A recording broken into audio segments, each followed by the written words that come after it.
All right, let's dive right in. Welcome to today's explainer.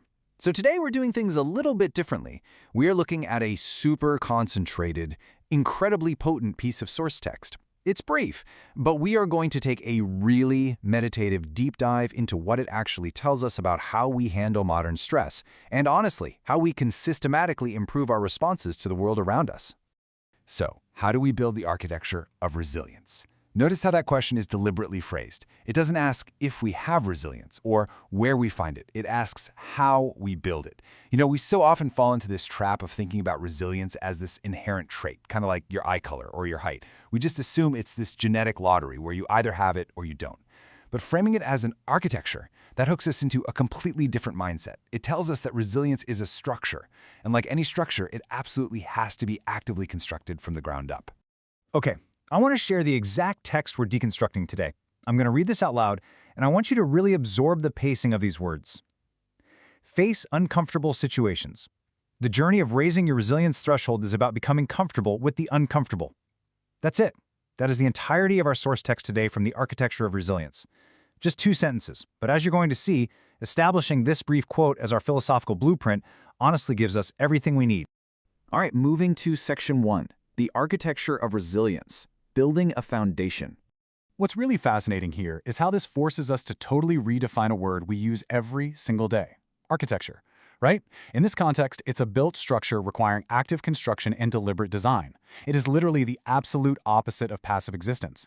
You don't just, wake up one morning with this fully formed, impenetrable skyscraper of mental toughness. You actually have to intentionally design it.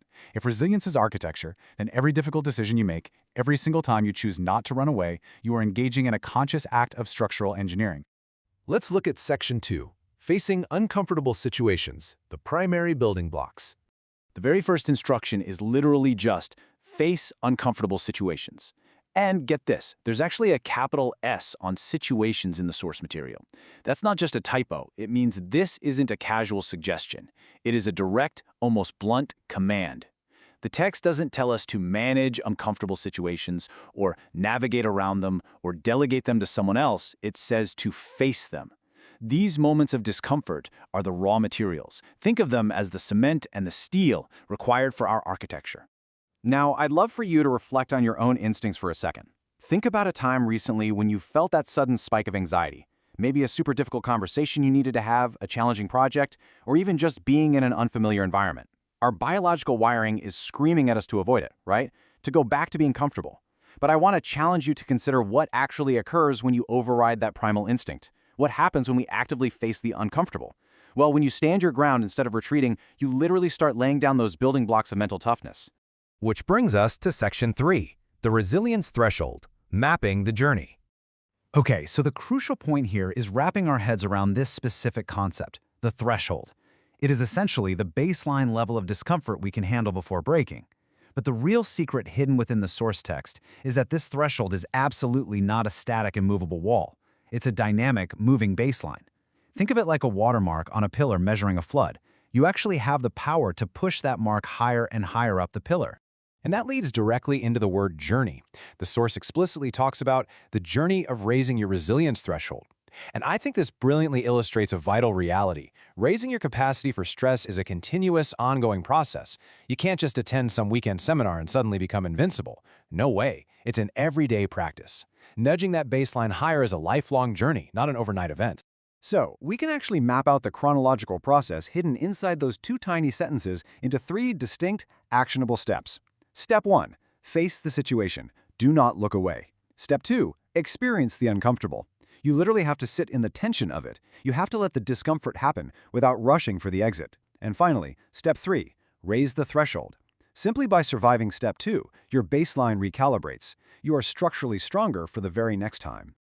Let's move to our final part, Section 4, Comfort in the Uncomfortable, the Ultimate Paradox. Look at these 2 totally opposing concepts from the text. On one side, we have comfortable, and honestly, that's the ultimate state of being we all desire, right? Peace, ease, zero friction. But on the other side, we have uncomfortable, which the text clearly outlines as the required method. It's a complete paradox. How can the required method completely contradict the ultimate goal? Well, our modern brains naturally want to reject this whole idea. We are constantly told that comfort is the goal, and discomfort is basically a giant flashing warning sign that something is wrong.